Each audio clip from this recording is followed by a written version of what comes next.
Okey, jadi untuk hari ini kita cikgu start kan. Okey, jadi untuk hari ini bab 3 kita belajar tentang matematik pengguna, simpanan dan pelaburan kredit dan hutang. Itu tajuk dia macam biasa. Jadi kita akan masuk pada 3.2.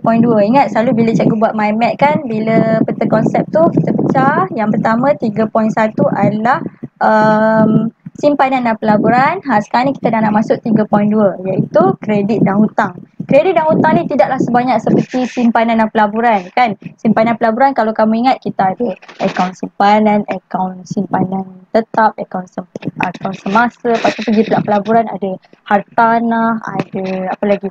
Ada hartanah, saham dengan amanan saham. Ada banyak lagi pengiraan kat situ. So simpanan ni ada banyak pecahan dia. Tapi kredit dan hutang ni tidaklah terlalu banyak. Okay, dia lebih kepada kamu nak tahu je. So hasil pembelajaran pada hari ni ada 4. Tapi jangan takut, wah banyaknya hari ni nak kena belajar ada 4 perkara. Tapi 3 daripada 4 ni semua teori. Yang mana cikgu akan explain kat kamu dengar je and then cuba fahamkan. Cikgu cuba explain in a easiest term lah, dengan term yang mudah untuk kamu faham. Okey, yang pertama adalah kita nak huraikan pengurusan yang bijaksana tentang kredit dan hutang dengan pemahaman yang betul. Jadinya, okey, jadi kita nak tahu, kamu tahu pengurusan yang bijaksana tentang kredit dan hutang. Okey, kan kamu selalu tengok cerita Korea, cerita English, kadang-kadang cerita Melayu pun ada yang berhutang, ada hutang kredit, bank kejar, okey banyak hutang ni, macam tu kan. Pengurusan dia tak betul, dia pengurusan yang tidak bijaksana. Jadi untuk hari ni, kita akan tengok macam mana nak menguruskan kredit dan hutang secara bijaksana. Okey. And then yang kedua, kita nak kena pasti kelebihan dan kekurangan. Okey, dalam dunia ni, semua perkara ada lebih dan ada kurang dia.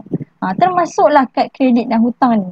Dia ada lebih dia ada kurang dia. Jadi kita nak tengok apa itu kelebihan dan kekurangan untuk kad kredit. Okey, jangan nampak kad kredit ni kurang saja. Dia ada kelebihan dia juga. Okey?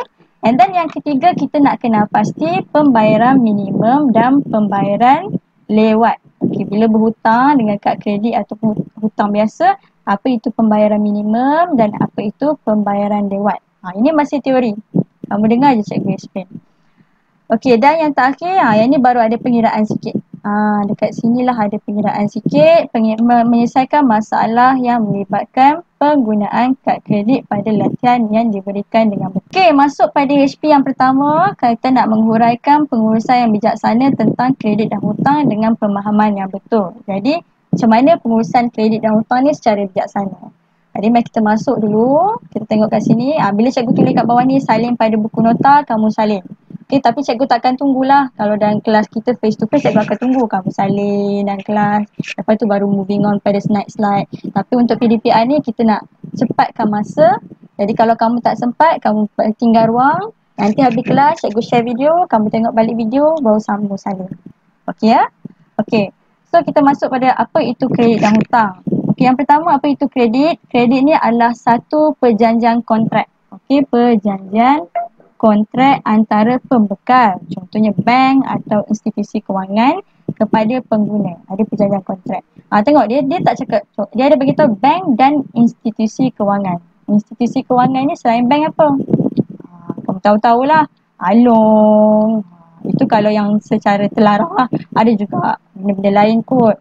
Yang lain. Yang tu cikgu tak pasti. Biasanya halong lah kot. Yang kita meminjam. Ada kontrak. Okey. Yang kedua adalah satu hutang pula apa? Hutang ni satu amount yang telah dipinjam tapi belum dilunaskan. Dilunaskan ni dibayar lah. Jadi kita pinjam tapi kita tak bayar. Itu kita belum bayar. Nama dia adalah hutang. Okey, dan yang terakhir adalah belanjawan peribadi. Belanjawan peribadi ni apa? Dia adalah anggaran pendapatan dan perbelanjaan seseorang individu untuk satu tempoh yang tertentu.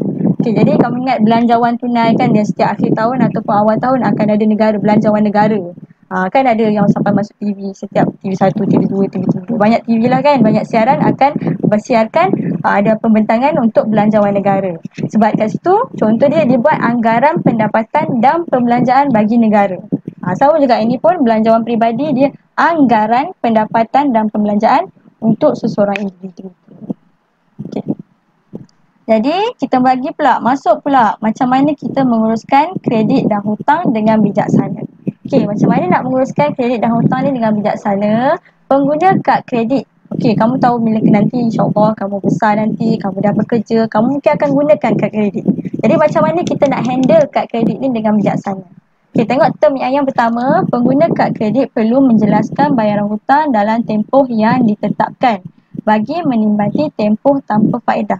Okey, kad kredit ni sebenarnya memang ada faedah. Tapi kalau kamu bayar hutang tu dalam tempoh yang ditetapkan, dia tidak akan ada faedah. Ini kelebihan kad kredit. Kad kredit ni perlu menjelaskan bayaran hutang, tempoh yang ditetapkan. Jadi kita tak ada faedah. Okey, yang kedua membayar jumlah penuh pada yang tertera pada penyata kad kredit. Okey, setiap akhir bulan kita akan dapat penyata. Dekat penyata tu ketulis kita berhutang 4,000. Kita bayarlah penuh, janganlah bayar separuh. Bila kita bayar penuh di setiap penyata tu, tak adalah berlaku tunggakan. Tak adalah bank kejar kita. Okey, yang ketiga, jumlah minimum yang dibayar oleh pemegang kad kredit memberi peluang kepada bank untuk mengenakan caj dan baki. Juga boleh menyebabkan caj bayaran lewat dikenakan. Jadi jumlah minimum yang dibayar. Setiap kali akhir bulan, kita akan dapat satu penyata. Bila dapat penyata ni, dia akan ada bagi tahu kamu hutang 4,000. Tapi minimum kamu boleh bayar 1,000. Jadi kamu pun ambil peluang bila bank cakap kamu boleh bayar minimum 1,000, kamu pun bayar 1,000 je. Ada baki 3,000. Baki 3,000 tu lah yang menyebabkan akan ada caj bayaran lewat, caj perkhidmatan, macam-macam caj kat sini. Itu yang jadi banyak, jadi bunga tu. Yang sampai kamu tak mampu bayar. Jadi sebab tu berbalik pada poin yang kedua, kita kena bayar penuh.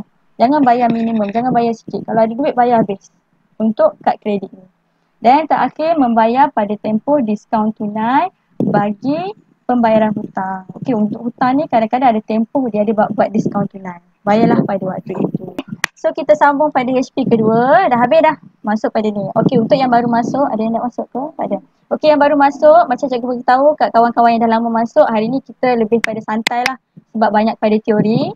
Cikgu boleh bagi slide kat kamu untuk baca, tapi cikgu percaya kamu kurang lah kan nak baca ni kan banyak-banyak tulisan. Kadang-kadang mungkin kamu baca kamu tak faham. So cikgu ambil peluang ni untuk cikgu explain. So kelas kita mungkin tak lama ini banyak kepada cikgu explain. Kamu dengar je. Okey, masuk pada SP kedua, mengenal pasti kelebihan dan kekurangan kad kredit. Macam cikgu beritahu tadi, setiap perkara dalam dunia ni ada kelebihan dan ada kekurangannya. So sama juga pada kad kredit dengan ada cara penggunaan yang betul. Okey, dekat sini slide ini kamu tengok apa yang anda faham tentang kelebihan dan kekurangan kad kredit. Okey, ada 4 perkara. Ada 4. Yang pertama adalah kelebihan. Yang kedua adalah kekurangan. Yang ketiga adalah syarat. Dan yang keempat adalah tanggungjawab. Tolong take note kat sini. Kamu salin dekat buku nota. Dekat slide ni. Ada kelebihan kad kredit. Ada kekurangan kad kredit, ada syarat kad kredit, syarat macam mana kita nak mohon kad kredit, dan yang terakhir apa tanggungjawab kita. Tanggungjawab. Okey, kita bergerak pada yang pertama, kelebihan kad kredit ni. Tengok jangan ingat kad kredit ni adalah teruk je semua. Kad kredit pun ada kelebihan dia. Yang pertama, pengguna kad kredit boleh menikmati sistem ganjaran dalam bentuk rebate tunai. Okey, akan dapat ada rebate tunai atau penebusan mata. Yang kedua, tidak perlu membawa tunai yang banyak. Bila kamu ada sekeping kad kredit, kamu tak perlulah bawa duit 3,000, 4,000 nak pergi beli barang, nak pergi beli baju raya hari tu, contoh mak ayah kan. Tak perlu bawa kad je. Pergi je bayar. Dan cara pembayaran yang mudah dan cekap. Kan sekarang ni lagi lah ada PayWave kan. Kamu pun bayar bawa cekap, nak bayar kad, nak bayar pakai kad, tak perlu masuk PIN dah. Masukkan, tekan je. Masuk tu dia wave, terus deduct. Itu kelebihan kad kredit. Dan yang terakhir adalah kemudahan membeli barangan dan perkhidmatan atas talian. Contoh Shopee.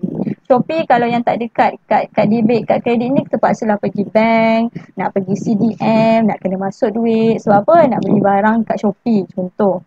Tapi bila kamu ada kad bank, kad kredit atau kad debit, senang. Kamu bayar je, kamu transfer je macam biasa. Okey, itu kelebihan dia. Untuk kekurangan, kad kredit dibebankan oleh caj-caj seperti yuran tahunan, caj kewangan, caj faedah pendahuluan wang dan caj bayaran lewat. Tengok, banyak caj dikenakan. Jadi kena hati-hati dengan kad kredit ni. Yang kedua, berbelanja lebih daripada sepatutnya. Kita ni manusia kadang-kadang kita tak sedar kan seronok belanja ni. Beli tu, beli ni, beli ni, beli ni. Kamu sekolah kamu tak rasa lagi sebab mak ayah bayar kan. Bila dah masuk universiti nanti duit kita pegang sendiri. Nak beli tu, nak beli ni, nak beli sana. Makan lagi. Jadi kadang-kadang kita tak sedar berbelanja lebih daripada sepatutnya. Dan yang terakhir, sesetengah kedai tidak menerima pembayaran melalui kad kredit. Tak semua kedai terima kad kredit ni. Ada kedai besar-besar pun tak besar sangat lah, kedai yang sederhana kat Gunung Semanggul. Mungkin ada kedai yang tak terima kad nak bayar pakai kad boleh, tak boleh cash only. Tak boleh. Jadi itu antara kekurangan kad kredit ni. Okey, dah masuk, dah habis satu. Kelebihan dah, kedua pun dah habis, kekurangan. Kita masuk pada syarat. Semua orang boleh pakai ke kad kredit ni? Tak semua. Ada syarat-syarat dia. Okey. Jadi yang pertama syarat dia adalah 21 tahun ke atas. Jadi kalau kamu ni baru umur 15, tak boleh adalah kad kredit. Kalau kamu pakai tu mesti pakai kad kredit mak ayah. Okey, 21 tahun ke atas. Okey, kalau cikgu boleh lah. Cikgu dah lepas daripada 21. Tengok pula syarat kedua. Berpendapatan minimum 24,000 setahun. Kalau 24,000 setahun, berapa ribu sebulan gaji? Cuba kira. 24,000 bahagi kepada 12 bulan. Berapa?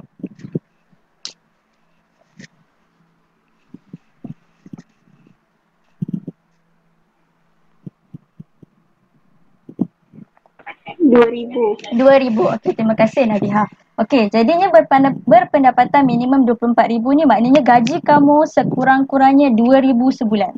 Bila kamu dah ada gaji 2,000 sebulan, kamu memenuhi syarat-syarat lain, kamu bolehlah apply untuk dapat kad kredit.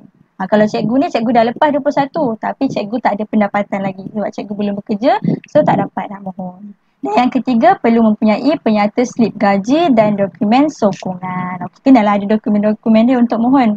Okey, itu yang ketiga, syarat untuk mohon pada kad kredit. Okey, yang terakhir, tanggungjawab. Bila kamu dah ada kad kredit ni, akan ada tanggungjawab untuk kamu pegang lah. Yang pertama adalah menandatangani kad kredit sebaik sahaja diterima. Dapat je kad kredit tu tanda tangan. Cikgu tak pasti tanda tangan dekat mana. Sebab cikgu pun tak ada kad kredit. Tapi mungkin tanda tangan pada kad tu ataupun pada dokumen. Okey, yang kedua, simpan kad kredit di dalam dompet supaya mudah sedar sekiranya hilang. Jadi simpan kad kredit tu jangan letak merata, letak dalam beg duit. Sebab beg duit ni memang kita bawa ke mana-mana. Kadang-kadang bila beg duit hilang pun, pergi lapor cepat-cepat. Sebab kad kredit tu kita bimbang, orang boleh pakai. Lagi-lagi sekarang, dulu pakai pin, sekarang pakai wave. So orang ambil je, orang wave je. Kalau kat cashier tertanya nak pakai pin ke nak pakai wave? Pakai wave. Wave. Dah settle. Jadi kadang-kadang bila kad kredit hilang ataupun beg duit hilang, cepat-cepatlah buat laporan polis. Okey, dan terus pergi bank untuk block kad kamu tu. Okey, yang kedua, tidak memberikan butir-butir kad kredit pada orang yang tidak dikenali. Ini biasalah, janganlah kamu bagi tahu pula pin apa benda kan. Yang ketiga, hafal nombor pin dan tidak mencatat nombor pin di belakang kad.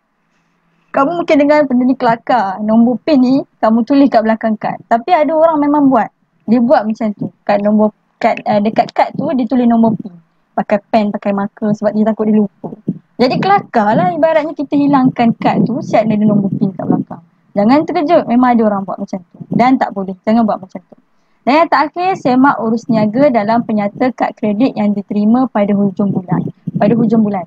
So macam cikgu bagi tahu, setiap hujung bulan kita akan dapat satu penyata. Bila kita dapat penyata tu, ada bagi tahu kita berbelanja apa, semak satu persatu. Mungkin ada yang kita tak buat tapi ada transaksi dia. Jadi bila kita cepat semak, bila kita sedar benda tu, kita boleh buat laporan lah. Okey, dah habis dah dekat sini tentang kelebihan, kekurangan, syarat dan tanggungjawab bahagian kad kredit. Dah masuk pada HP ketiga. Sekejap je kan? Itu yang cikgu, kalau cikgu bagi kat kamu, kamu boleh baca. Itulah takut kamu tak baca. So cikgu explain. So masuk pada HP ketiga, kita nak pasti kesan pembayaran minimum dan pembayaran lewat bagi penggunaan kad kredit. Okey, kita masuk bagi pembayaran minimum dan pembayaran lewat. Bila kita ada hutang kad kredit ni, kamu ada 3 choices. Kamu nak pilih. Yang pertama, kamu nak bayar habis. Yang kedua, kamu nak bayar minimum. Yang ketiga, kamu tak nak bayar langsung. Ini yang paling teruk lah. Ibaratnya di akhir bulan, kamu akan dapat satu penyata. Okay. Satu penyata ni, dia bagi tahu kamu transaksi berapa ni. Orang A ni, Dia bayar habis. Dapat je penyata, okey, tengok ada hutang kita ini adalah 4,000. Yang ni pun bayar habis. Bila kamu bayar habis dalam tempoh dia, tiada charge dikenakan. Tak ada charge. Jadi sebenarnya kad kredit ni bukanlah teruk sangat. Dia bukannya kenakan charge in everything. Okey, kalau kamu bayar pada tempoh dia, tak ada charge dikenakan. Okey, itu untuk person A. Okey, masuk pula person B. Okey, masuk pula person B, dia bayar setiap penyata ni dia akan bagi tahu minimum. Okey, pada bulan Januari ni minimum yang kamu perlu bayar, dia akan bagi tahu 5% atau 5 sekurang-kurangnya RM50. Okey, kamu kena pilih. Yang mana satu bukan kamu kena pilih. Nanti tengok pada syarat dia ada contoh cikgu tunjuk. Jadi orang person B ni dia tak nak bayar habis, tak cukup duit, tak ada duit 4,000. Jadi dia pun nak bayar minimum. Dia boleh bayar minimum. Ada syarat dikenakan 5%. Jadi baki lepas bayaran minimum dikenakan caj kewangan 15 hingga 18%. Ini bergantung pada bank. Ada bank 15%, ada bank 16%, ada bank 17%, ada bank 18%. Bergantung. Ada yang tak dapat masuk. Okey, jadinya kita tengok pada ni. Contohnya, person B ni dia berhutang 4,000. Dia bayar minimum dia bayar 1,000. Jadi dia ada baki 3,000. Bila dia baki 3,000, 3,000 ni akan dikenakan caj kewangan. Caj kewangan. Bergantung kepada bank. Kalau bank tu caj kewangan. Bergantung kepada bank. Sama ada bank tu nak kenakan 15, 16, 17 atau 18% caj kewangan. Okey, itu untuk person B. Kita masuk pula pada person C. Person C ni yang paling, kalau boleh elaklah kamu janganlah jadi macam person C ni. Orang yang ketiga ni. Dia tidak bayar langsung. Mungkin dia kena pecat kan disebabkan PKP ni tak ada kerja, jadi dipecat. Jadi duit tak ada nak bayar hutang kad kredit. Tak bayar langsung. Bila dia tak bayar langsung, bila contohnya ni 4,000 ni tak bayar langsung, pembayaran 4,000 ni akan dikenakan caj kewangan. Sama juga macam person B ni. Kena juga caj kewangan. Sama juga peratus dia, 15 hingga 18%. Tapi dia ada tambahan. Apa itu tambahan? Tambahan satu lagi, dia ada caj lewat bayar. Dia tak bayar. Okey, berapa caj tu? Sikit je, 1%. Okay, jangan tengok 1% ni nampak sikit. Jadi bila sikit, tak apa kot, tak bayar pun, lewat bayar, tak apa. Tapi bila dia bertambah, dia akan jadi banyak lah, tak bayar. So, untuk person C ni, dia ada caj kewangan dan dia ada caj lewat bayar.